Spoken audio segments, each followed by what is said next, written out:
Last ఒక 5-6 years back మాత్రం ఎక్కువ, ఎందుకంటే ఒకప్పుడు లాంగ్వేజ్ అది హిందీ ఇంగ్లీషే ఉండేది, తెలుగు లేదు ఎగ్జామ్.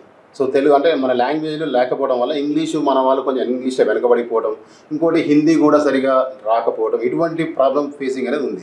సో ఈ మధ్య కాలంలో వాళ్ళు లాంగ్వేజ్ తెలుగులో కూడా పెడుతున్నారు కాబట్టి, ఇంకోటి మార్కెట్లో ఒకప్పుడు బుక్స్ కూడా మనకు ఇంగ్లీష్ మీడియం బుక్స్ అంటే చాలా రేర్గా దొరికేది మన దగ్గర బుక్స్.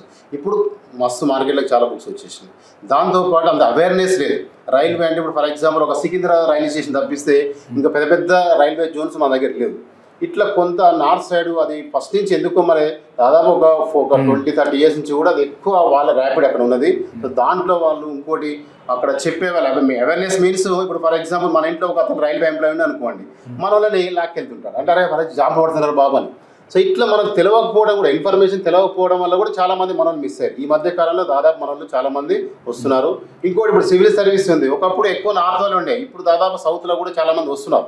అంటే అది అవేర్నెస్ వల్లనే, తెలియకపోవడం వల్ల, అంటే ఒక ఇన్ఫర్మేషన్ అనేది క్లారిటీ లేకపోవడం, అంతే తప్పిస్తే వేరేం కాదు. ఇప్పుడు దాదాపు మన వాళ్ళందరూ పార్టిసిపేట్ చేస్తున్నారు.